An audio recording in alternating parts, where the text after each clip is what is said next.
Bom dia a todos. Queria agradecer a presença de vocês aqui. A gente vai fazer a apresentação para vocês da sexta edição do estudo periódico que a gente solta, chamado The Future Uncovers. Esse estudo sempre trata, e é importante deixar isso claro, vai ficar um pouco mais claro daqui a pouquinho, mas ele sempre trata de temas futuristas que talvez não sejam realidade hoje, mas a gente já observa os sinais desses temas e que eles estão chegando e que provavelmente estarão aqui em algum momento dos próximos anos, tá? Nós somos da NTT Data e eu vou explicar para vocês brevemente quem é a NTT Data, caso alguém não conheça. Eu sou o Evandro Armelin, eu sou responsável aqui na Operação Brasil da NTT Data pela área de tecnologias digitais e tenho aqui comigo Elielson. Quiser se apresentar, Eli? Claro. Bem, sou conhecido como Eli, tá? Eu sou responsável pela área de Digital Experience, que é justamente a área que toca as interfaces dos usuários nos canais. Maravilha. Falar um pouquinho para vocês da NTT Data, né, que é a companhia que a gente faz parte. A NTT Data é o braço de consultoria de tecnologia do grupo NTT, National Telegraph and Telecom, é uma empresa japonesa que nasceu no Japão originalmente como uma empresa de telefonia, a Docomo, há 150 anos atrás. A NTT, o grupo NTT do Japão, de consultoria, ele se expande de telecom, ele se expande para o mundo a partir do seu braço de consultoria. A NTT Data, que é o braço de consultoria de tecnologia do Japão, é a empresa a partir da qual o Japão, a NTT Data do Japão, começou a abrir unidades e divisões fora do mundo. Hoje, somos uma empresa de aproximadamente 100 bilhões de dólares de receita anual. 100 bi de dólares, é uma empresa bastante grande. Só de P&D, investimento em pesquisa e desenvolvimento, são 3,6 bilhões de dólares. A gente está falando de quase 20 bilhões de reais de investimento em P&D a fundo perdido. Esse investimento de P&D, só investimento de P&D no Brasil seria a 16ª maior empresa do Brasil, 17ª maior empresa do Brasil. 150 anos de negócio. Nós, como NTT Data, estamos presentes em mais de 75% das 100 maiores empresas do ranking da Fortune, a segunda maior provedora de data centers do mundo. São mais de 330 mil colaboradores espalhados por todo o mundo. É uma empresa que, para nós, nos dá bastante orgulho em pertencer e nos permite ter esse tipo de conversa com vocês de tecnologias do futuro, de evolução, para onde o mundo está indo. A NTT Data é uma das poucas empresas no mundo a ter o seu próprio computador quântico, a fazer investimentos pesados na sexta geração de telefonia, nas redes fotônicas de transmissão de dados, enfim, uma empresa bastante tecnológica com viés de inovação bastante importante. Vocês estão, e aqui acho que vale um parênteses só para explicar, vocês estão agora dentro de um das nossas áreas que a gente chama de Innovation One. É uma das linhas de negócio que eu tenho dentro da minha unidade de negócio de Digital Technology. O que é o Innovation One? É a nossa área de pesquisa e inovação dentro da NTT Data, que está presente em cada um dos países. Para que serve o Innovation One? Acho que isso é um ponto importante a destacar. Como executivo de consultoria, eu tenho uma responsabilidade muito grande com a geração de receita. Eu preciso vender serviços, projetos, soluções, entregar essas soluções para os meus clientes. Mas eu preciso de um time que não esteja preso a essa rotina de venda, de execução de projetos, de entrega de soluções e que esteja dedicado a pensar o que vai ser o futuro. Então, em cada um dos países, nós temos um Innovation One que pensa temas do futuro. O nosso Innovation One aqui do Brasil, ele se dedica especificamente ao tema de Web3, ao tema de Mixed Reality, realidade aumentada, virtual, enfim. Então, a gente tem um centro de pesquisa específico para isso aqui no Brasil, que é o Innovation One. A gente se hospeda aqui dentro do Cubo. Essa é a nossa sala dentro do Cubo, que é a sede da nossa área Innovation One aqui no Brasil. Aqui é uma outra forma que eu uso para explicar a que se dedica o Innovation One. Assim, nós, como Digital Technology, a área de Digital Technology dentro da NTT Data é a área de consultoria que se dedica a trabalhar com as tecnologias mais recentes, com as tecnologias disruptivas. Eu sempre uso, não sei se vocês conhecem, essa é uma curva, a linha branca é uma curva bastante conhecida no mercado, que é o Gartner Hype Cycle Curve. Não sei se vocês já ouviram falar. Gartner é um instituto de pesquisa de tecnologia bastante importante. E a gente usa o Hype Cycle Curve para definir aquilo que eu me dedico como Digital Technology e aquilo que se dedica o nosso Innovation One. Eu me dedico à primeira porção da curva, As tecnologias que já se comoditizaram, que já se sedimentaram e já estão no mainstream, tem outras áreas da empresa que trabalham. Eu me dedico às tecnologias que ainda estão no começo desse Hype Cycle Curve. E o Innovation One é a nossa área que se dedica às tecnologias que estão surgindo aqui no comecinho da curva e tenta extrapolar qual é a evolução delas e como a gente vai gerar negócio para os nossos clientes a partir dessas tecnologias.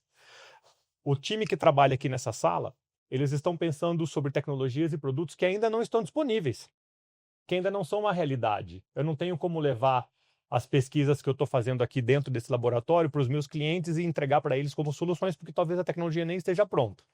Mas a gente já está discutindo sobre elas, já está pensando como vai ser a aplicação delas no futuro e já está tendo conversas muito interessantes e inteligentes com os nossos clientes de como eles têm que se preparar para esse futuro que em algum momento virá. Tá? Eles têm a responsabilidade de fazer esse estudo e isso em algum momento se torna um produto, serviço importante da nossa linha de consultoria. Bom, agora eu parei de falar um pouco da NTT Data, vamos falar do estudo em si. Pode passar. Do que a gente vai falar hoje? É um tema super interessante e nos toca, vocês como jornalistas na vida profissional, mas também nos toca a todos como usuários e consumidores de tudo que a gente vai contar aqui. O tema hoje é o futuro da interação, o futuro invisível da interação.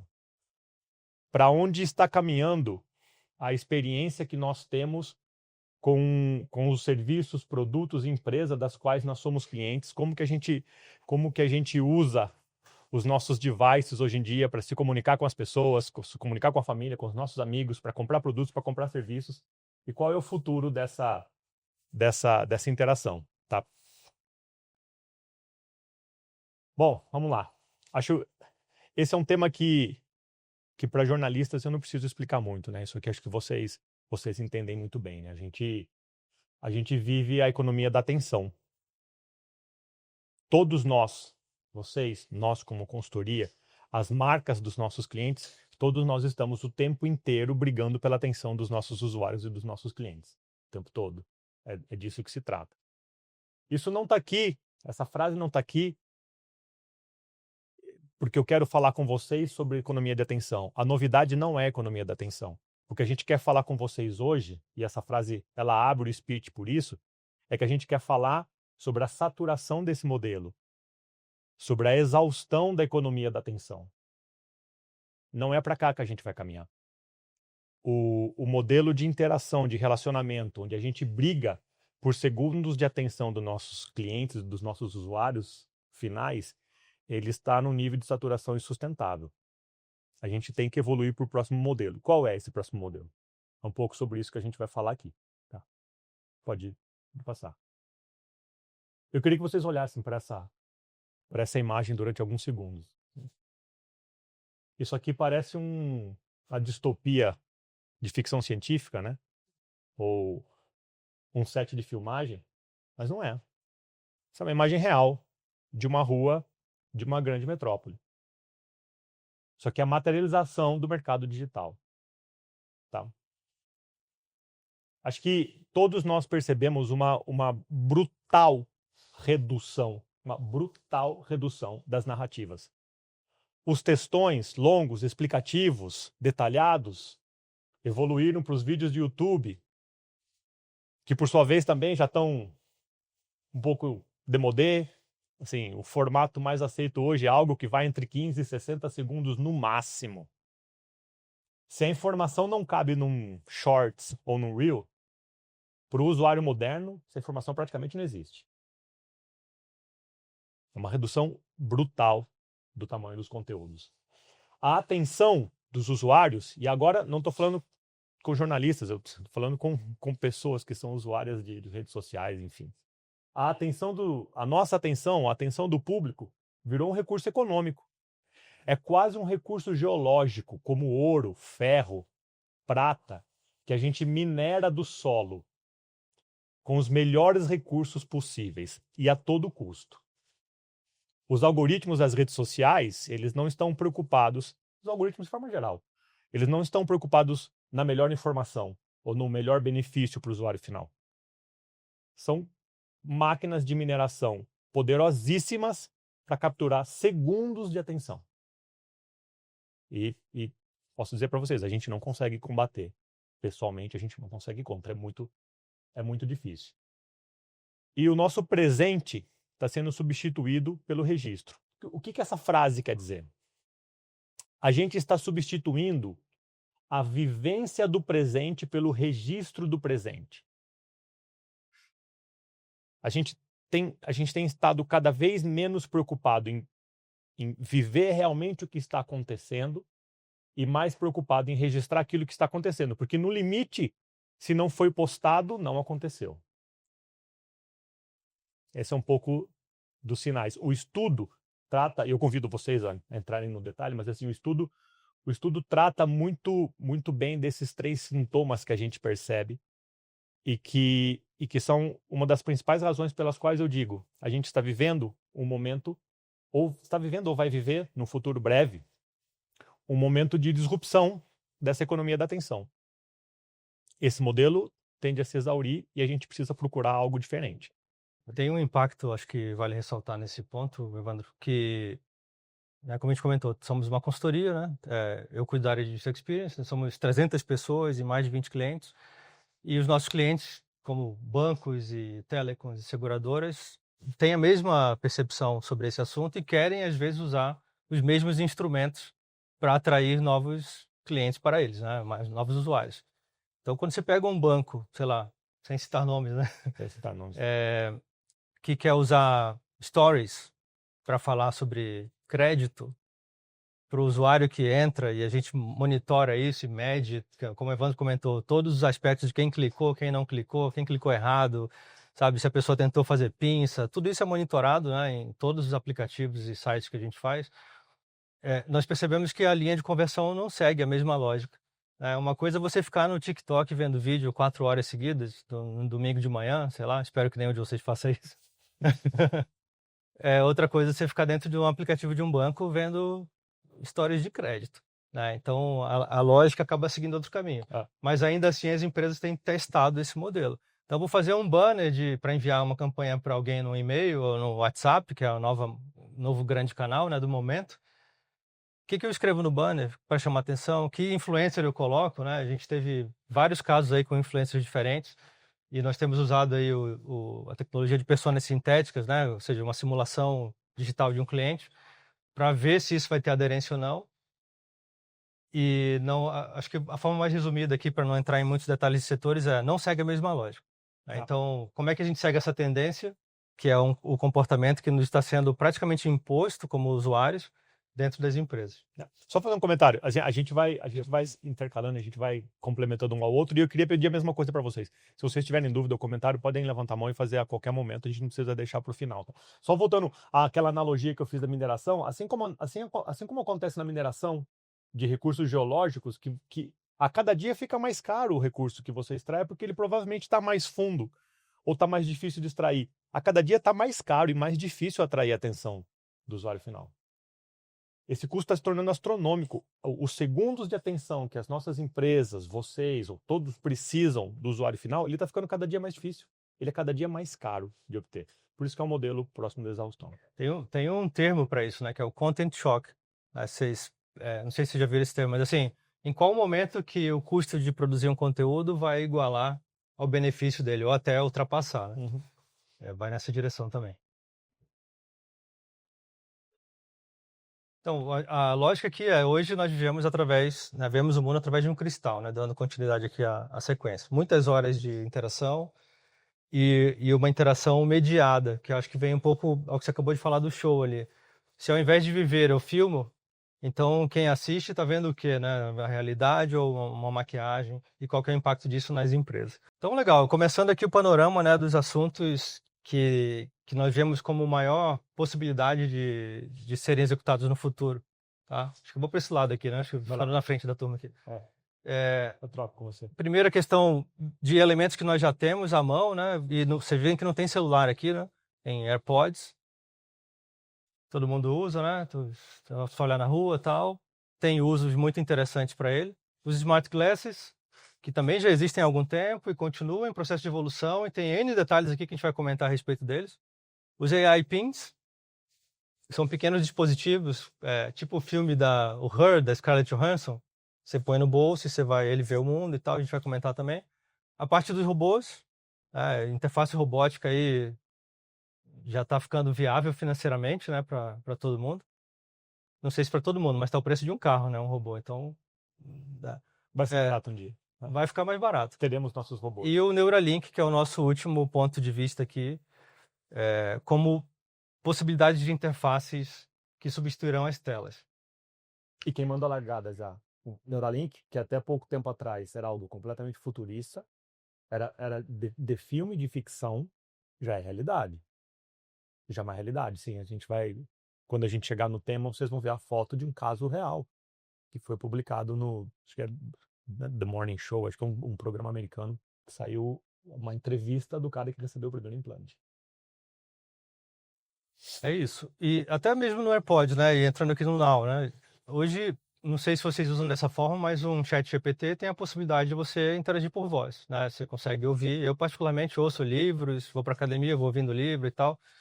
E depois interajo com o GPT para debater o livro. Eu comentei com o Humberto aqui que eu estou lendo o livro do Nietzsche, e é difícil de digerir, né? Tem muito simbólico e tal. Só que dá para ler se você põe um GPT treinado ali que consiga compartilhar com você, né? A colocar no teu ambiente. Mas hoje a gente tem uma conversação e a gente começa a ter primeiros passos de multimodalidade. A multimodalidade é quando eu passo a usar não mais um texto escrito, mas também a voz, um vídeo ou uma foto. Tudo isso ao mesmo tempo. Vocês viram algum aplicativo bancário ou de telecom fazendo isso até agora? Não, né? Não tem ainda. Mas já é uma tecnologia que está sendo estudada. Nos projetos que nós estamos participando, tem muita discussão sobre como eu vou embutir AI e a parte visual dentro das jornadas de cliente. Sem nenhuma resposta concreta por enquanto, mas tem bastante discussão. A parte de AI está indo mais avançada. E a gente vai comentar sobre multimodalidade mais na frente. Tem o elemento da personalização, que aí tem vários aspectos técnicos e éticos até ao redor, mas resumidamente a personalização tem a ver com o canal que eu estou interagindo, saber mais sobre mim. Aí trazer para mim informações que me interessem num modo de comunicação que eu consiga compreender. Essa é um pouco a lógica do Now, né, do que está rolando hoje. A gente vai comentar alguns exemplos aqui também de interfaces geradas. Esse Next já está sendo executado em alguns projetos também. Então, para tentar dar clareza aqui, antes da gente chegar na parte visual. Hoje em dia, um time de design, como o que nós temos ali, senta com clientes finais, entrevista as pessoas, entende a problemática da vida delas, cria uma persona como base para representar algumas milhares de pessoas, cria uma interface, testa com o usuário, né, pega no papelzinho, antigamente no papelzinho, né, testava com cada um de nós, eu clico aqui, eu quero saber disso, quero saber daquilo, entende uma sequência de passos, depois cria uma tela que é implementada dentro de um aplicativo. Sempre foi assim, até o ano passado. Nesse ano, a gente fez até aqui mesmo uma discussão com algumas empresas e tal sobre essa questão de interfaces geradas por IA.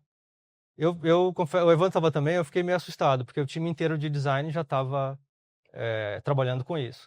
Então, basicamente, o designer passa, a parte humana continua, ele vai continuar entrevistando, entendendo e tudo mais, mas a geração das telas e milhares de variações acontecem via prompt. Isso. E vocês vão ver alguns exemplos aqui, o prompt já não é mais uma coisa rústica como era no ano passado, já saem interfaces realmente bem montadas. E de forma automatizada. De forma automatizada, é impressionante. Ó. Dentro do Next também a questão de realidade estendida, nós vamos mostrar alguns exemplos também. Seguindo mais adiante, o e-commerce invisível, né, o máquina para máquina e o e-commerce multimodal, também vamos mostrar alguns exemplos, os entornos persistentes, né, que eu consegui interagir através de um objeto e não através de uma interface. E mais para o futuro, então, interfaces mais naturais invisíveis e cérebro-computador. Tá? Aqui é só um panorama também do que vai vir a seguir. Basicamente, esse é um ponto que está sendo bastante discutido nas empresas, principalmente de varejo. A jornada normal de um e-commerce você recebe um e-mail, Black Friday, clica no e-mail, entra no site da Amazon, por exemplo, aí tem 50 milhões de opções de produtos, quizá você queira comprar algum deles. Eu não comprei nada na Black Friday, porque me ofereceu panela de pipoca e sanduíche, coisas, objetos de casa que não tinha nada muito particular de interesse. Você clica, põe no carrinho, vai, né, olha o frete e tal, e compra. Esse rapaz aqui está mostrando o conceito que virá a seguir. Então, ali no primeiro passo, ele está seguindo o esquema de carrinho normal. só que adiciona-se a multimodalidade no processo. Então, vocês vão observar que ele começa a falar com o e-commerce e a mostrar os objetos que ele quer comprar. Tá? E com a tecnologia atual, não é uma coisa muito tão do futuro, assim, o Google Gemini, o GPT, né, a grande maioria das AI já faz isso. Ele consegue capturar o que o cidadão falou e o que ele mostrou e traduzir em um item que está no estoque do e-commerce e adicionar ao carrinho. E aí ele vai ver o total da conta dele e ele vai seguindo essa jornada. Né? Então, tem uma mudança de comportamento aqui, né? Que nem o Evandro começou a falar. Antes eu ia ficar numa tela de noite, né? É de noite que a gente compra essas coisas, né? A compra por impulso acontece à noite, né? Você está na cama, dá uma vontade de entrar no Mercado Livre e você compra alguma coisa lá que você não precisa, né, mano? É quase teu remédio para dormir. Você quase o remédio para dormir. Começa a comprar objetos desnecessários nessa hora. Esse é o fluxo normal. É geração de compra por impulso. Aqui, basicamente, eu posso ir numa loja, nessas lojas que nem a Miniso, né, que tem 1 milhão de objetos, né, e a turma gosta de comprar esses objetos, e as legendas estão em japonês, né, e poucos de nós falamos japonês, tanto faz o idioma que está sendo usado, porque a AI consegue saber que idioma que é aquele e traduzir no seu, né, e de repente escolher comprar, comparar preço e tal. Então essa lógica da multimodalidade já está bastante presente. O que está sendo discutido agora é como isso vai acontecer nas empresas. Né? Se nós pegarmos aqui, vou pular para seguros, para não entrar tanto em banco. Seguros é um caso, tem casos de uso muito interessantes, de seguros de agro, por exemplo. Então, para fazer a vistoria de uma fazenda, você usa drone, tem vários casos de uso já montados com isso. Você usa drone, o drone consegue saber o território, a colheita, medir, etc., como é que está distribuído, se a plantação existe mesmo ou não. De tempos em tempos ele pode fazer isso novamente, para ter um padrão ao longo do tempo e calcular sua apólice no futuro. De carro também é a mesma coisa, então teve um acidente de carro, você poder tirar foto, o auditor, né, conseguir ter essa informação ali. E outros mais. Tá? O que nós percebemos como um padrão em absolutamente todos os clientes, né, todos, 100% deles, é que o conversacional vira padrão. Tá? Tem de que, não dá para afirmar com certeza, porque a humanidade vai para o lado que ela bem desejar coletivamente, que nós prefiramos interagir desta forma e não mais seguir um caminho fixo desenhado por um designer. Até porque somos diferentes uns dos outros, né? Temos interesses diferentes e velocidades, né, vontade de atuar de forma mais rápida ou mais lenta, dependendo do assunto. Se for, por exemplo, uma compra complexa, sei lá, você quer comprar um computador para rodar algoritmos de AI. O Evandro me olhou porque eu pedi ajuda dele nessa aí. E não comprei até hoje o computador, porque é tão difícil de escolher, né? Você não quer chegar a falar e sair uma compra, você quer debater um tempinho e tal. Né? Então saem os botões e a gente volta ao processo natural. Tá? Então essa é a nossa primeira percepção de interface, entre aspas, invisível, porque ainda que tenha um site ali, mas o site só serve para registrar a minha conta, como se eu estivesse num restaurante, com a comanda de restaurante, que é um plástico geralmente, e as coisas vão entrando lá, mas é irrelevante para a minha experiência o fato disso acontecer. Quer comentar? Não, assim, o que eu acho importante, acho que eu queria que vocês ficassem atentos, porque a história do estudo e a storytelling do estudo, ele é um pouco da evolução das interfaces. Assim, hoje, se projetem no futuro, a partir do que vocês conhecem hoje como interface, que é aplicativo, é site, é website, se projetem no futuro. O que a gente está tentando mostrar de forma geral com tudo que a gente vai mostrar a partir de agora é como que essas interfaces vão evoluir. Como que vocês vão se relacionar com a sua seguradora, com o seu site de compras, com o Mercado Livre, com as pessoas ao seu redor, no futuro, com a evolução das interfaces, até o momento que a gente chegue a ter o que diz o título do estudo, interfaces invisíveis. Tá. É isso. E já com resultados bastante impressionantes, né? Como o hard user aqui, assim, se tiver um exemplo talvez um pouco nerd, mas enfim, você está jogando um videogame, você tira foto do jogo na tela da sua TV e a IA consegue saber que fase você está, que lugar você está e o que você tem que fazer depois. Então, esse é um exemplo de multimodalidade que já está aí na rua, já está sendo usado. O que ainda não aconteceu, e eu fiz a pergunta no começo, não está nos bancos, não está nas seguradoras ainda bem estabelecido. Esse é um processo que está acontecendo daqui até mais uns 2 anos para realmente estar na rua. Então, a tendência futura disso é que a gente passe a ter um produto distinto para cada pessoa. Já se fala disso há muito tempo, né? O Humberto já me reclamou umas 10 vezes, mas o tema ainda não está implementado. A gente atua com as maiores empresas do Brasil e do mundo, e existe uma questão em relação à hiperpersonalização, que é o aplicativo de que são os dados, né, Evandro? Que no final tem silos, tem dados espalhados, tem dados não estruturados, tem ligação do call center que não virou número, tem um CRM, tem clientes nossos que tem 5, 6 CRMs, com filiais que foram compradas, e tudo isso para entregar para o usuário um aplicativo que seja só dele, talvez ainda leve algum tempinho. Assim, a gente tem tecnologia para fazer uma campanha unitária. A gente consegue implementar para um cliente nosso hoje uma solução que permita a ele desenvolver uma campanha de marketing para cada um dos seus clientes, com uma linguagem específica, distribuída pelo canal correto. É possível. Com inteligência artificial eu já consigo escrever um texto de campanha pensado para cada um dos clientes, dos 120 milhões de clientes de uma telecom no Brasil. Eu não consigo distribuir, eu não consigo acompanhar. Assim, ainda falta algumas questões estruturais que hoje são difíceis de resolver, mas serão resolvidas em algum momento. Eu tenho capacidade de fazer uma campanha para cada um dos 120 milhões de clientes? Tenho. Será que eu tenho o dado detalhado de cada um desses 120 milhões de clientes que me permita entendê-lo e lançar essa campanha? Não sei se esse dado está pronto. Então, tem uma série de questões estruturais ainda que estão sendo resolvidas, mas a tecnologia para fazer ela já existe. Tá?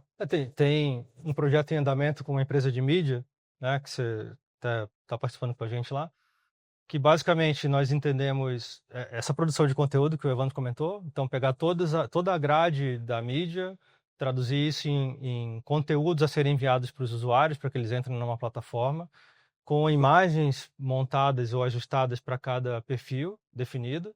Os textos são montados para diferentes perfis e os call to actions também. Então, até o botãozinho que você vai clicar, você pode se interessar ou não, dependendo do seu perfil. Uma vez produzidas essas peças, nós criamos mais ou menos 500 clientes sintéticos que leem as peças todas e eles avaliam se aquilo ali é aderente ou interessante para eles ou não, e só depois entram na plataforma de disparo. Uma vez que entra na plataforma de disparo, a pessoa recebe, aí a gente monitora se ele leu, não leu, clicou, não clicou, assinou, não assinou, e faz os remarketings, etc. e tal. Então esse é um fluxo já existente, mas ainda não é um aplicativo para uma pessoa. Isso se torna viável com a TV 3.0, né, que foi assinada há poucos meses atrás, em que você faz navegação logada e a TV vira um tablet enorme que conhece o cliente que está na frente dela. Então aí você consegue começar a direcionar. Hoje é super... Acho que é importante para a TV aberta, de forma geral, conseguir voltar a concorrer com as plataformas sociais, enfim. Então qual que é o impacto disso um pouco no mundo real aqui? Vocês já usaram o Perplexity? Alguém já usou? Bom, né? Perplexity é um site de notícias que traz as notícias que você quer ler, categorizadas. Evandro é viciado, né? Categorizada e tudo mais. Mas mais do que isso, o Perplexity traz o texto que você estava interessado em ler e um local para você fazer perguntas logo abaixo do texto. E quando você clica nesse local, ele já dá algumas sugestões de perguntas, caso você não tenha muita criatividade naquele momento. Por que isso é relevante, quais são os impactos econômicos, o que isso muda na vida das pessoas. Ele já traz umas perguntinhas para você. Eu não sei se eu sugiro que vocês usem, devam usar ou não, porque uma vez que você usa, a vida muda. Então, no momento que eu entro num site de notícia, que tem as notícias que eu quero ver e que eu posso perguntar a respeito, que ele me conecta com todas as fontes, né, às vezes 50, 60 fontes, para eu ter certeza que aquilo ali tem credibilidade. É difícil voltar para o Netflix.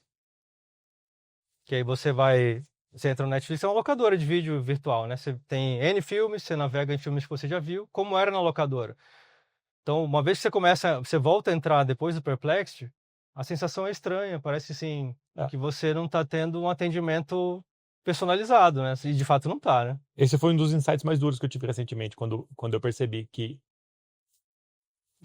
eu realizei, na verdade. É óbvio que eu já sentia, mas quando eu realizei que a interface do Netflix, que é até muito pouco tempo atrás o novo modelo de interface, o modelo a ser seguido, já não me atende.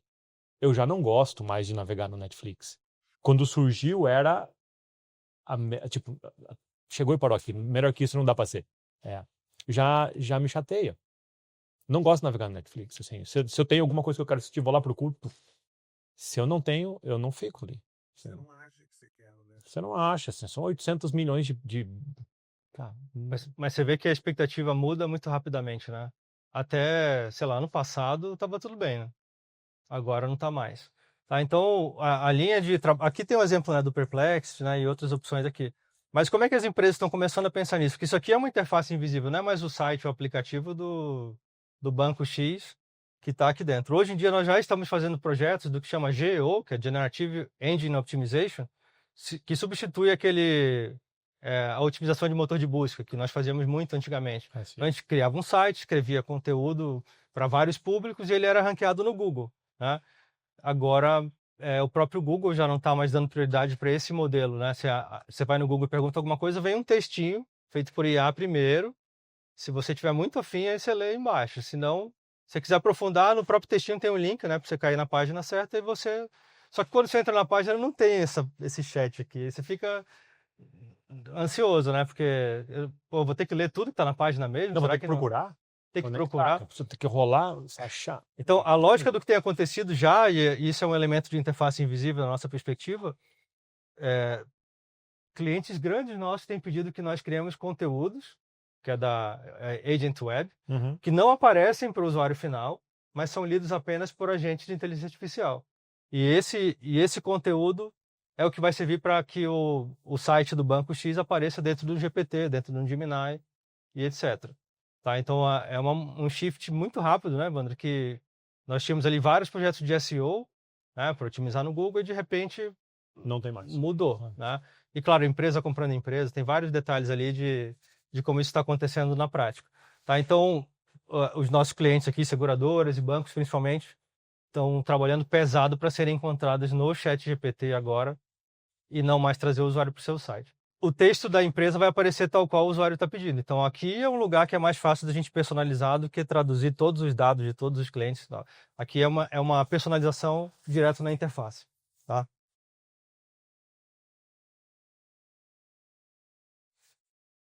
Tem uma animaçãozinha, depois a gente vai passando. Aqui, basicamente, está falando de interfaces geradas por IA. Tá? Cada vez mais empresas, né, plataformas e etc., têm gerado esses quadradinhos aqui, esses cards, de forma automatizada.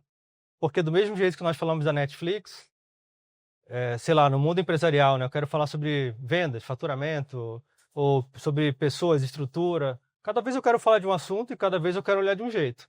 Eu tenho um assistente financeiro lá na empresa, Sim. que geralmente quando a gente interage com ele, né, meio que na brincadeira, a gente fala: cara, qual que é a próxima pergunta que nós vamos te fazer? Aí ele agora começou a fazer de volta conosco, né? Porque assim, se você olha vendas, por exemplo, você quer saber quantas foram, onde foram, porque depois você quer saber por que foi, quem era o concorrente. Cada vez tem mais perguntas. Então as plataformas estão indo para essa direção. Então você me pergunta o que você quer e eu vou brotando com pequenas telas que enderecem o que você estava buscando. Até aí tudo bem, gente, porque a gente está falando no bloco de telas que foram construídas por um designer, que fez uma entrevista com um ser humano, que entendeu a necessidade, se ele queria letra grande ou pequena, se ele queria uma linguagem clara ou uma linguagem do Asimov, ou se ele gosta mais de números ou de texto. Até o primeiro bloco ali está tudo certo.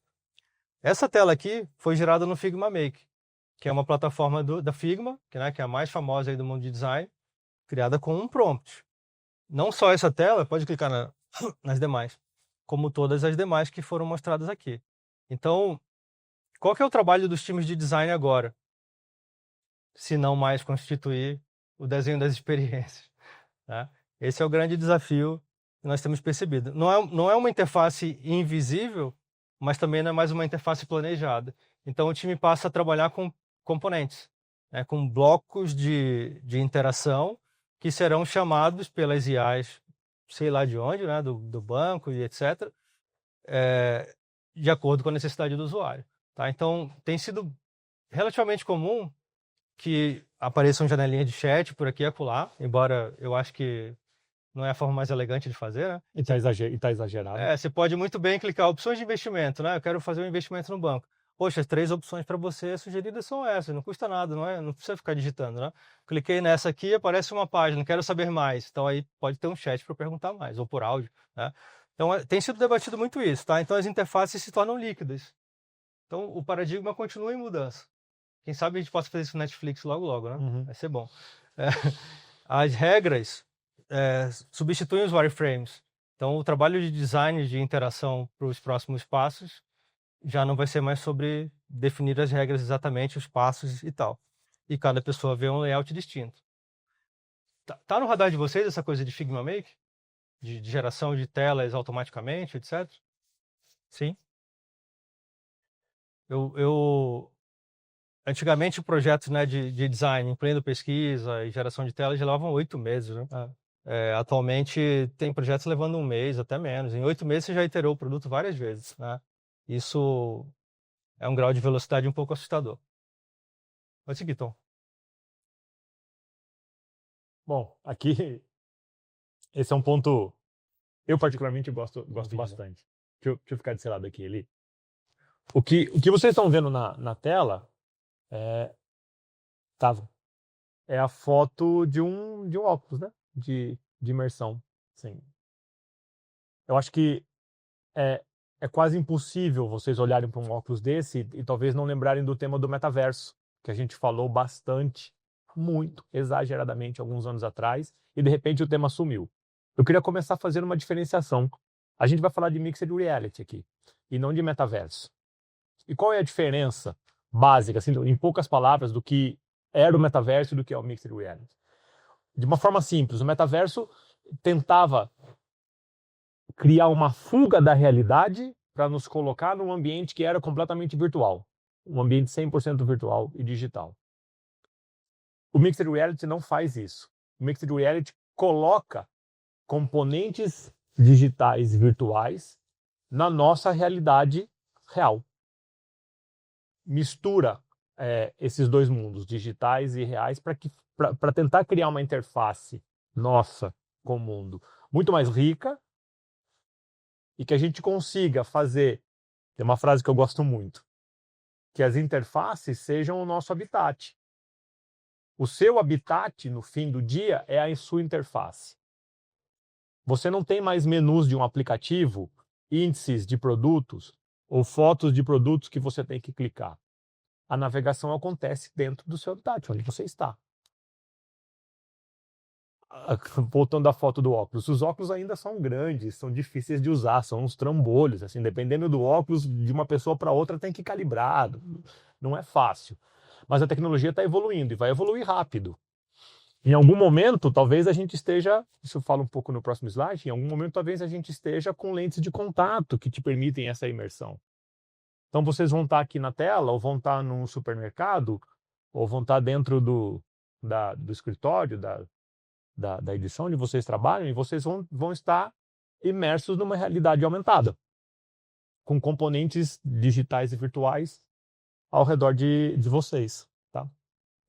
Como eu estava dizendo, a gente passa a viver em ambientes que são por si só navegáveis. A interface deixa de ser um pedaço de cristal, que é o que a gente tem hoje. A interface sai do celular, do tablet ou do computador, e a interface passa a ser o mundo. Esse é o próximo passo que a gente vê. Sim. Então, você não depende mais de um dispositivo necessariamente. Talvez você tenha um dispositivo aqui numa lente de contato ou num óculos que você usa no dia a dia. Não aquele capacete, mas a interface está aqui. E você usa como você bem entende. Tem uma discussão interessante sobre isso, que assim, se hoje a economia dá atenção e eu fico ali preso olhando para baixo, né, vendo um feed eterno de influencers, fazendo todo tipo de viagem que você nunca vai fazer, comprando tudo que você não pode comprar e tudo mais, você vive através da experiência pasteurizada de outra pessoa e tal, não vai mais rolar desse jeito na interface espacial, porque não faria muito sentido, né? Eu tô na minha casa, começa a aparecer um monte de gente viajando. A expectativa que se tem é que os influencers futuristas aí e tal sejam aqueles que são contextuais. Então eu vou fazer uma comida, fazer um jantar. E aí sim aparece um influencer que eu sigo que vai me ajudar a fazer o jantar, ou personal trainer, assim por diante. Ou até detalhes, você tem um pet, você olha para o seu pet, aparecem informações sobre a saúde dele e tal. É isso. Então passa a ser uma economia completamente diferente, né? E a interface vira o mundo, como você comentou. O contexto passa a ser muito mais importante, porque como a interface é o teu habitat, não faz sentido que ela aconteça sem contexto, na maior parte das vezes. É o que o Eli falou, assim, se eu estou cozinhando, eu vou ativar o meu personagem predileto de culinária, e ele vai aparecer ali do meu lado, e eu vou assistir um vídeo dele em paralelo enquanto eu cozinho, vai estar o vídeo mostrando como ele frita as coisas, e eu tentando fritar igual ele, e ele talvez projetado como um holograma aqui do meu lado. Então, nessa próxima fase, é quando o mundo físico, o mundo que a gente vive, deixa de estar sozinho. Então, se imaginem, por exemplo, num supermercado, e você não tem mais que ficar procurando a etiquetinha de preço, que normalmente não está lá, ou tá, para saber quanto custa um produto. Você vai olhar para o produto e de alguma forma ativar um menu de contexto, um balãozinho que vai aparecer te mostrando o preço do produto. Putz, mas eu quero saber a informação nutricional daquilo. No meu caso, saber a informação nutricional de um produto significa tirar o óculos do bolso, colocar o óculos no rosto, pegar a caixinha, encontrar onde está a informação nutricional, que às vezes é super difícil, ler. Talvez não seja mais assim, talvez seja simplesmente olhar para o produto e aparece a informação nutricional. Então é uma interface com muito menos atrito, né? Assim, Evandro, você não vai precisar tentar fazer pinça na embalagem de salgadinho. então hoje Todo mundo já fez, né? ler a informação nutricional de um produto para mim é tirar o óculos do bolso e procurar a informação, ou quando eu não estou sem óculos, né? Pegar o celular, tirar uma foto, voltar o produto lá e dar pi. A lupa, né? Então, vai ser um pouco mais fácil, né? Que isso. Isso provavelmente vai estar disponível com hardwares muito mais simples. De fato, aqueles óculos hoje eles são restritos a alguns ambientes para algumas utilizações. Eu não vou andar com um óculos daquele e não espero entrar na loja de uma empresa que eu sou cliente, de uma operadora tal, e ter que vestir um óculos desse tamanho no meio da loja para ver alguma coisa. Não farei. Tá? Talvez seja uma lente de contato, talvez sejam os próprios óculos, né? Assim, tudo indica, né? Você tem grandes empresas de tecnologia comprando empresas que vendem óculos pelo mundo. Tem casos recentes, né? Imagina, por exemplo, você tendo uma reunião virtual, que hoje é o que acontece com todo mundo aqui, tem pelo menos uma reunião virtual todo dia, né? Mas ao invés de você ficar vendo um monte de quadradinho na tela com a foto da pessoa, ou com um íconezinho, ou com um vídeo da própria pessoa, você tem uma reunião holográfica. Você está sentado na mesa da sua casa e a pessoa está ali do seu lado, você está conversando com ela, e ela está do outro lado vendo você holograficamente. Se a gente tiver dispositivos que permitam essa projeção, isso provavelmente vai acontecer dessa forma. Então essa aqui é a próxima fase da interação. A interação sai da tela, sai de um dispositivo que você segura, seleciona, navega, e a interface é o seu habitat, é onde você está naquele momento. É isso, e você poder posicionar, né, os elementos onde você quiser. Tem muita tecnologia por trás disso, né? Eu achei que alguém ia perguntar do Google Glass, ou por que flopou o metaverso. Mas Por que flopou o metaverso? esse é um assunto polêmico. Deixa ele para depois, já que jornalistas não perguntaram. Mas a questão é assim, anteriormente nós não tínhamos uma computação, um computer vision tão avançado como tem hoje para ter um multimodal em qualquer celular, de qualquer um, né, basicamente, que consegue ver imagem.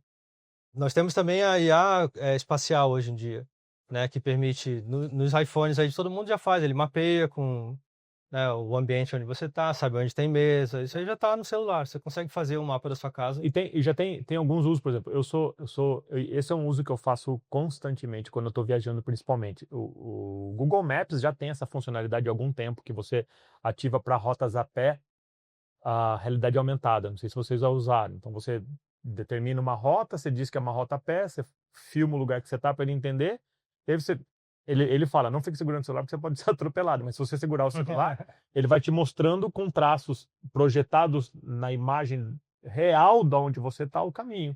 Então, você vai andando, ele tem uma setinha que está escondida atrás do prédio, você chega lá, você vê a seta, você vai para lá.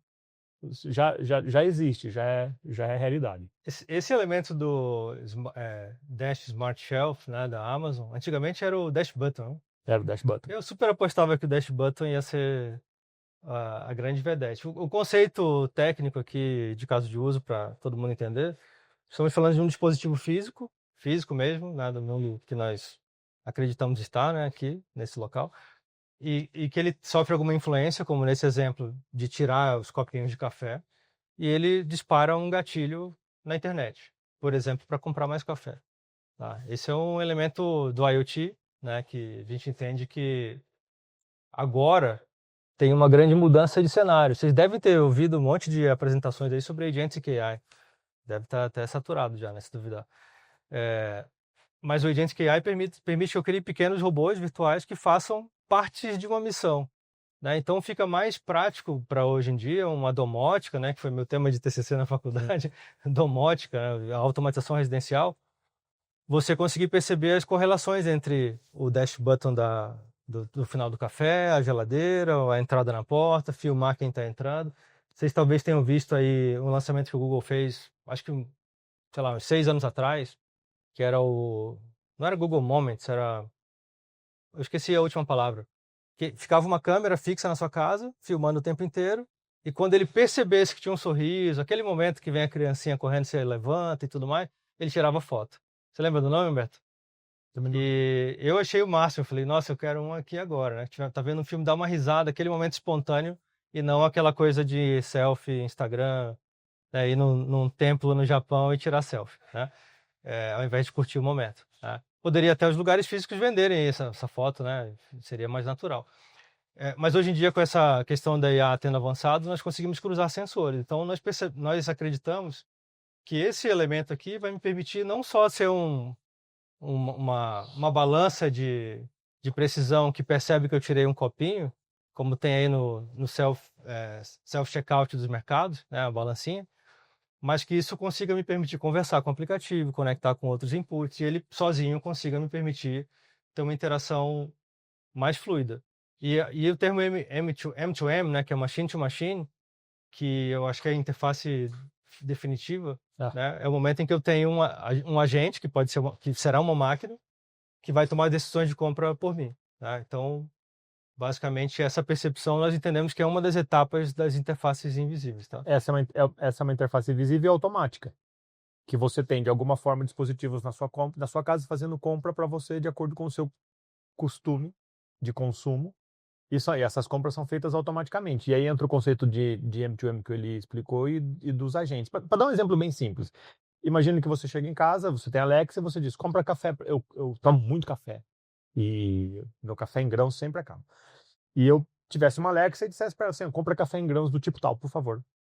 E ela, automaticamente, ela é o meu agente. Ela vai entrar em contato com agentes de diversos provedores de café, vai na Amazon, no Mercado Livre, no site da Suplicy, vai fazer uma pesquisa, vai encontrar o café que eu gosto, com o menor preço possível, melhor frete, com prazo de entrega adequado, e vai decidir, vai comprar para mim.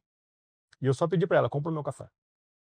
E eu não precisei deixar cadastrado. Quando eu disser, compra meu... Hoje dá para fazer isso. Eu deixo uma regra cadastrada e digo, quando eu disser, compra meu café, entra nesse site e faz isso. Não é isso. Eu quero que ela decida para mim o que ela vai fazer. Eu só pedi para comprar meu café. E aí é machine to machine. E aí tem todo um brand separado de interfaces, que a gente está falando de interfaces aqui, que em sua maioria são interfaces do humano com alguma coisa. Que é a interface de máquina para máquina. Também existe uma interface entre a minha Alexa e os agentes que estão no site do Mercado Livre que vão receber o pedido da minha Alexa. Como que eu configuro essa interface? Mas aí a gente acaba não vendo isso, né? Os AI Pins, né? Esse é um elemento que, de verdade, nós não sabemos se vai pegar, né? Se vai virar algo... Mas seria muito bom se virasse, né? Porque basicamente são pequenos objetos com capacidade de multimodal e AI embutida, que me permite interagir com aplicativos e com o mundo de forma fluida, através da voz, nesse caso aqui, através da voz 100% ou clique. Né? Eu acho que a grande diferença entre isso aqui, a gente ouve falar muito sobre LLM, né? Os motores de linguagem de grande porte e tal. Isso aqui é um motor de ações e não de linguagem. Então ele passa a existir junto com você no seu corpo, que nem um filme de ficção científica lá o Her, né? E ele vai interagindo contigo. Pô, eu tô vendo aqui o Evandro aqui na minha frente, vocês estão sentados aqui, tem um lanche ali atrás, e eu posso fazer qualquer tipo de interação e qualquer pedido para ele. Tá? Então seria um pré-agente decisor que vai decidir por mim.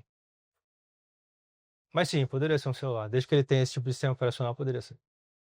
Gente, esse aqui é o penúltimo tópico, tá? Eu queria dar uma explorada bacana nesse elemento, porque ele está aí em voga, né? Eu acho que é a sensação mais de daqui a pouco, né? Um robô desses aqui já está custando em torno de 100 mil reais, né? Você já deve ter visto os influencers aí comprando. Mas já está à venda. Está à venda, né? Já está à venda. Tem uma estimativa de que no futuro próximo vai ter mais robôs do que humanos. Essa não é no big deal, né? Não é uma novidade. Mas eu vi um número de 10 bilhões de robôs. 10 bilhões de robôs. 10 bilhões de robôs. Exatamente. Dá para acreditar, né? Basicamente dá para acreditar. Especialmente com o envelhecimento da população, né? Que provavelmente a gente precisa de cuidadores, etc e tal. Não sei se... Não, você descobriu. não. Sabia que alguém descobriu.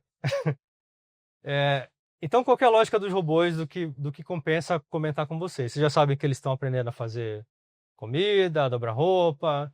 Quem sabe daqui a pouco cuidar da gente, né? Quando a gente... de saúde, precisar na terceira idade e tal. Tem várias empresas aqui, algumas mais relevantes, outras menos. Mas o que eu queria comentar um pouco é sobre como que esse negócio funciona, que eu acho que aí eu talvez conte alguma coisa diferente para vocês. Tá? O processo de programação de robôs, ele tem dois caminhos. Dois caminhos principais. O primeiro é ele mimificar o que alguém está fazendo. Parece meio rústico, né? Mas se você pensar que um robô tem sensores e atuadores diversos, né?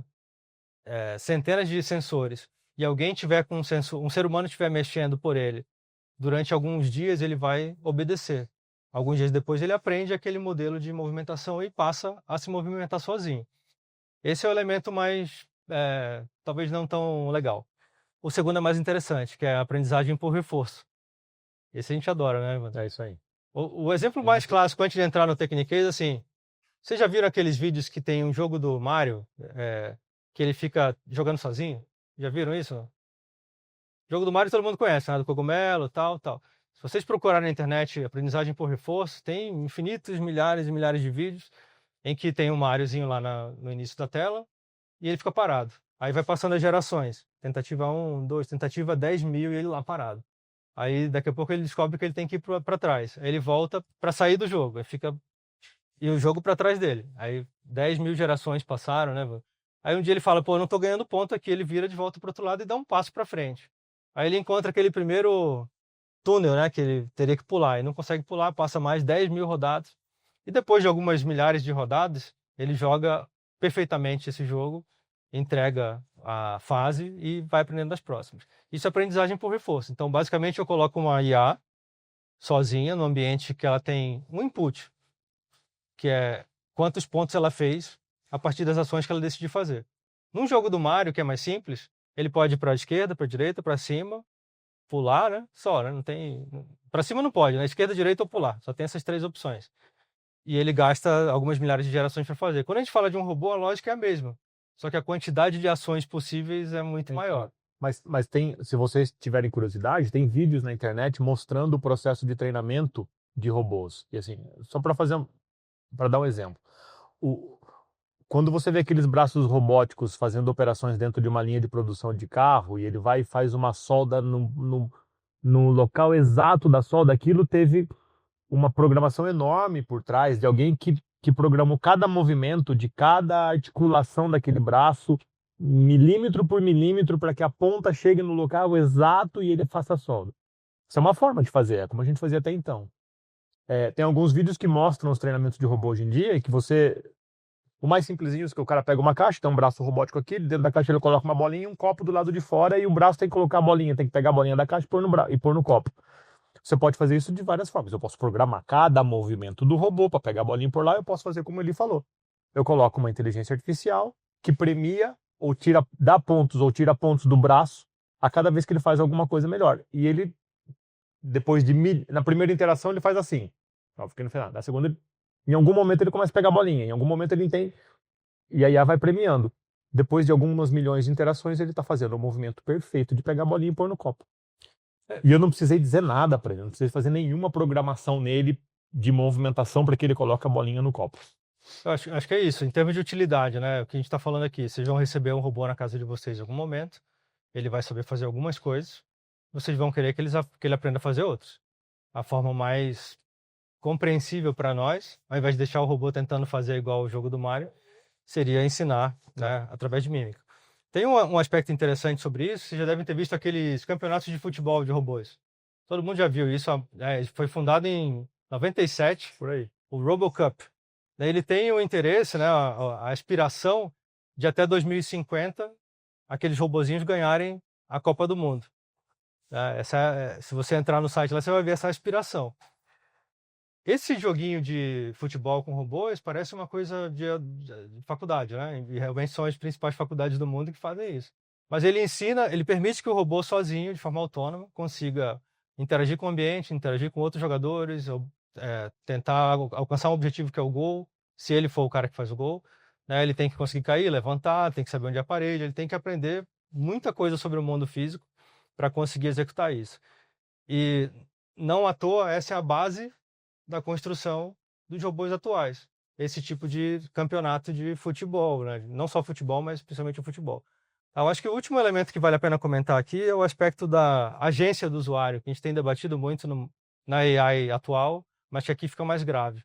No momento que você receba um cuidador, né? Vamos dizer que todos nós ficaremos idosos um dia, né? Recebemos um robô cuidador para nos atender ali.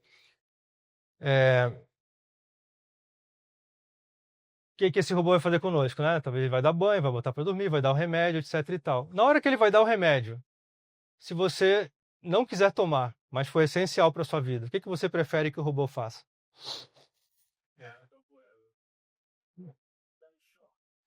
Tem basicamente duas opções. Ou ele enfia na goela, como você falou, ou ele pergunta para você quer tomar o remédio? Aí você fala, não vou tomar esse remédio hoje, não estou com vontade. E isso faz você passar mal. A culpa é de quem? Do robô, sua? Então, tem aspectos de ética muito complicados a respeito da agência do usuário. Tá? Então, essa é uma das interfaces que, sem dúvida nenhuma, né, estará no nosso... Já está à venda, pessoal. Já está à venda. Vamos lá, vamos fechar? E falando de conflito ético, vocês acompanharam essa notícia, por acaso? Eu disse The Morning Show, falei errado, né? É o Good Morning America. Isso é a entrevista. Se vocês tirarem a foto, vocês conseguem encontrar. Isso foi uma entrevista com esse cara, o nome dele é Nolan Arbaud. É o primeiro ser humano a receber de verdade um implante de um chip na cabeça. Esse cara sofreu um acidente, eu não lembro como é que foi o acidente dele, mas ele sofreu um acidente, ficou tetraplégico e ele faz parte de um programa experimental da Neuralink, que é a empresa do Elon Musk. Ele recebeu um implante de um chip na cabeça, não para voltar a andar, mas para conseguir interagir com as coisas ao redor. Então ele, sem mexer as mãos, sem se mexer, consegue operar um computador, consegue operar o celular. Então ele consegue abrir aplicativos, escrever, como se ele tivesse com as mãos no teclado e no mouse, mas só com o pensamento, só pensando no que ele quer fazer. Por que a gente está começando o capítulo com isso? Porque se eu não começasse com essa foto e com essa explicação, tudo que eu contar agora ia parecer muito futurista. Ia parecer muito distante. E não é. Não é. É um fato que essa evolução está acontecendo. A evolução, a gente chama BCI, né? Brain Computer Interface. Essa evolução está acontecendo muito alavancado pela medicina e com a intenção de restaurar capacidades humanas. Hoje, o que isso aqui faz hoje é restaurar capacidades. Mas também é evidente que a evolução disso é sair da restauração de capacidades e passar ao próximo estágio, que é aumentar as capacidades humanas, complementar as capacidades humanas. Então, é provável que em algum momento no futuro, a interface, que hoje é um cristal, vai passar a ser um ambiente ou um robô. A interface já não exista mais. Eu já não tenho uma interface. Eu não preciso mais de uma interface porque eu tenho um chip ou algum tipo de sensor que é capaz de ler os meus sinais internamente, uma inteligência artificial que é capaz de antecipar minhas intenções e uma seleção, uma escolha minha, não dependa de um conjunto de ações. Seja na tela do celular, ou seja, simulando gestos no ambiente, no meu habitat, não dependa mais de um conjunto de ações, mas simplesmente de um fluxo de pensamento. Eu pensei sobre algo, está feito. Sim, eu não preciso habilitar um menu, entrar num site ou falar com a minha Alexa para comprar meu café. Basta eu lembrar que o meu café está acabando. Putz, meu café está acabando. Compra lá. Pronto. Está comprado. É muito provável que isso aconteça. Então a interface deixa de estar fora da gente e passa a estar dentro da gente. Isso aqui é o cume do zero interface. Aqui realmente as interfaces são invisíveis, como se as interfaces não existissem. E estando dentro da gente, é uma interface que não apenas é capaz de entender minhas intenções, ou antecipar minhas intenções, ou permitir decisões a partir de um fluxo de pensamento, mas ela consegue entender minhas emoções. Então, eu consigo colocar uma quantidade de contexto e personalização muito, muito maior. Não preciso nem dizer, nem comentar com vocês, acho que vocês já devem estar pensando a quantidade de conflito ético, de governança e responsabilidade que tem aqui. Se hoje eu já me preocupo que o meu celular está parado ali, talvez me ouvindo, com a quantidade de dados que essas empresas acumulam sobre mim, da minha navegação, do que eu gosto, do que eu faço, do que eu compro, do que eu digo, do que eu vejo na internet. Se eu estou preocupado hoje com isso, imagina quando eu tiver um dispositivo plugado na minha cabeça. Lendo os meus pensamentos para as ações que eu quero tomar, mas lendo todos os outros pensamentos que eu tenho. Essa quantidade de conflitos aqui, a quantidade de conflitos aqui é gigantesca. Mas o ponto é, já existem chips implantados na cabeça de pessoas, permitindo que são capazes de ler pensamento e intenções e permitindo ações a partir disso. Essa tecnologia já existe, está aqui. Nolan Arbal. E existe uma empresa focada nisso. A gente tem um brasileiro, como é que é o nome dele? Eu já vou me lembrar o nome dele. É um dos maiores pesquisadores no mundo nessa área de neurociência e das conexões. Nicoleles. Dizem que é um dos primeiros brasileiros que tem uma chance real de ganhar um Nobel. Ele é uma sumidade no tema também, e isso avança cada vez mais rápido. Sim, eu já vi há um ano e meio atrás, pessoas recuperando pessoas paraplégicas que conseguiam através de implantes, não era um implante como esse, de um chip implantado dentro da cabeça, era uma série de eletrodos no corpo, mas a pessoa conseguia, desculpa, não era paraplégica, a pessoa não tinha um braço, tinha um, mas não tinha outro, a pessoa conseguia quebrar um ovo com um braço mecânico. O nível de sensibilidade e controle fino para você conseguir quebrar um ovo com um braço mecânico. Isso avança muito rápido. Então, é possível e provável que em algum momento a gente tenha essas capacidades e a interface esteja embutida na nossa cabeça. E a gente navegue sem cristal, sem menu, sem óculos, sem nada. Sem falar. Sem falar, só com fluxos de pensamento. Então, em menos de 3 anos, o que nós vamos viver, né? Que ponto estamos, até onde vamos, né? Interfaces além de telas e botões, acho que seria Vou trocar aqui. Além de telas e botões, vamos falar com clientes via diversas IAs, já está começando a acontecer. Os modelos vão decidir quem nos encontra ou nos ignora, como empresas, né? Que é o que eu comentei lá da busca, que a IA faz a busca e tudo mais.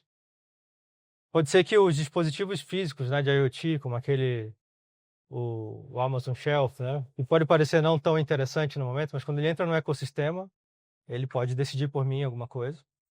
Então, aspectos principais que nós temos aqui para cada empresa, né, pensando na empresa, quão visíveis nós somos para os LLMs, quais experiências conversacionais nós vamos criar. Isso aqui está sendo muito discutido, hein? Muito discutido.